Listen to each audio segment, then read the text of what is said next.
आपकी स्क्रीन पर दिख रही इस तस्वीर में विदेश मंत्री एस जयशंकर के सामने दूसरी कुर्सी पर जो शख्स नजर आ रहा है वो पड़ोसी देश श्रीलंका का राष्ट्रपति बन चुका है। करीब 7 महीने पहले इस साल जब फरवरी महीने में अनुराकुमारा दिसानायके जब भारत आए थे तो किसी ने शायद ही सोचा हो कि यह शख्स श्रीलंका का राष्ट्रपति बनेगा। 22 सितंबर को आए नतीजों में वामपंथी नेता अनुराकुमारा श्रीलंका के राष्ट्रपति चुनाव में जीत दर्ज कर चुके हैं।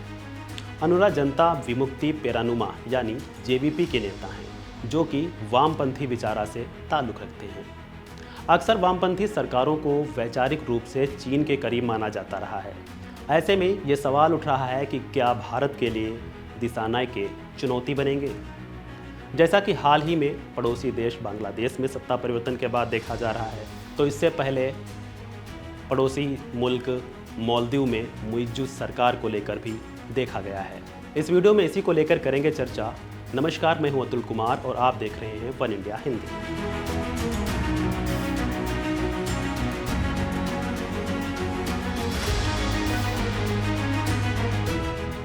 वामपंथी रुख रखने वाले अनुराकुमारा को लेकर बीबीसी ने एक रिपोर्ट में बताया है कि विशेषज्ञों का मानना है कि इसको लेकर भले ही दिसानायके और जेवीपी का रुख पहले थोड़ा भारत विरोधी रहा हो, लेकिन हाल के सालों में इसको लेकर बदलाव दिखा है। प्रोफेसर हर्ष वी पंत नई दिल्ली स्थित ऑब्जर्वर रिसर्च फाउंडेशन के अध्ययन और विदेश नीति विभाग के उपाध्यक्ष हैं। बीबीसी ने इनके हवाले से बताया है कि पिछले कुछ सालों में दिसानायके ने सुशासन, संतुलन और गुटनिरपेक्ष विदेश नीति पर ज़्यादा जोर दिया है।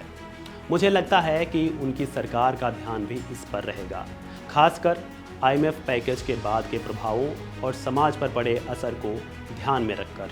यही मुद्दे उनके चुनाव में जीत के कारण बने हैं। प्रोफेसर पंत का कहना है कि साल 2022 में जिस तरह से राजपक्षे की सरकार गई और विक्रमसिंघे आए, उस दौरान भारत ने जिस तरह श्रीलंका की आर्थिक मदद की थी उसे ध्यान में रखकर श्रीलंका की नई सरकार को काम करना होगा।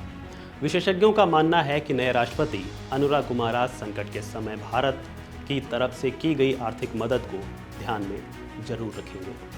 बता दें कि भौगोलिक लिहाज से श्रीलंका भारत के लिए काफ़ी अहम देश है, तो साथ ही चीन के हितों के लिए भी वह एक अच्छी लोकेशन रखता है, जिसके चलते भारत और चीन दोनों ही एक लंबे समय से श्रीलंका को अपने साथ कूटनीतिक और व्यापारिक संबंधों की तरजीह देते रहे हैं। पिछले कई सालों से आर्थिक संकट से जूझ रहे श्रीलंका को दोनों ही देशों ने सहायता भी की है। इसकी बड़ी एक वजह है श्रीलंका की भौगोलिक स्थिति।